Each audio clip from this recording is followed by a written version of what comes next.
बहुत समय पहले की बात है। एक राज्य में एक राजा का राज्य था। वह अक्सर सोचा करता था कि मैं राजा क्यों बना। एक दिन इस प्रश्न का उत्तर प्राप्त करने उसने अपने राज्य के बड़े बड़े ज्योतिषियों को आमंत्रित किया। ज्योतिषियों के दरबार में उपस्थित होने पर राजा ने यह प्रश्न उनके सामने रखा, जिस समय मेरा जन्म हुआ ठीक उसी समय कई अन्य लोगों का भी जन्म हुआ होगा। उन सब में मैं ही राजा क्यों बना? इस प्रश्न का उत्तर दरबार में उपस्थित कोई भी ज्योतिषी नहीं दे सका। एक बूढ़े ज्योतिषी ने राजा को सलाह दी कि राज्य के बाहर स्थित वन में रहने वाले एक महात्मा कदाचित उसके प्रश्न का उत्तर दे सके। राजा तुरंत उस महात्मा से मिलने वन की ओर निकल पड़ा। जब वह महात्मा के पास पहुंचा तो देखा कि वो अंगारे खा रहे हैं। राजा घोर आश्चर्य में पड़ गया, किंतु उस समय राजा की प्राथमिकता अपने प्रश्न का उत्तर प्राप्त करने की थी। इसलिए उसने इधर उधर की कोई बात किए बिना अपना प्रश्न महात्मा के सामने रख दिया। प्रश्न सुन महात्मा ने कहा, राजन, इस समय मैं भूख से बेहाल हूँ।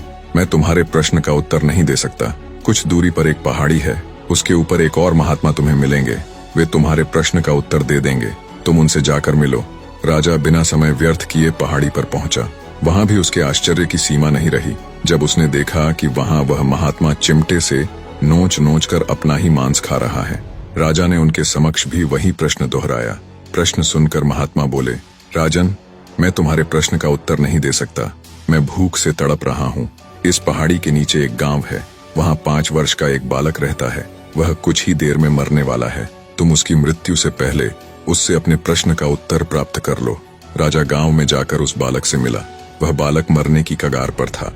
राजा का प्रश्न सुन वह हंसने लगा।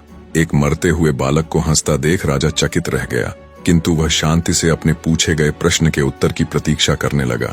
बालक बोला, राजन, पिछले जन्म में मैं, तुम और वो 2 महात्मा जिनसे तुम पहले मिल चुके हो, भाई थे।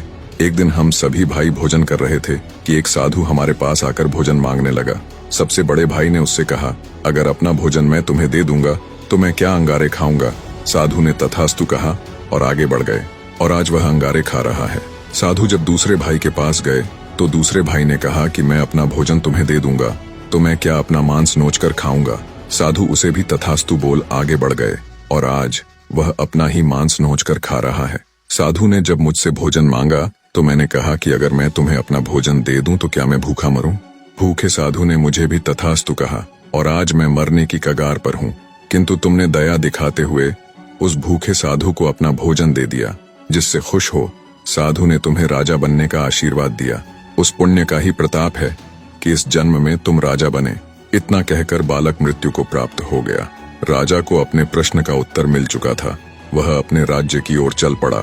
निष्कर्ष, अच्छे कर्म का अच्छा फल मिलता है, इसलिए सदा सत्कर्म करो और जहां तक संभव हो दूसरों की सहायता करो।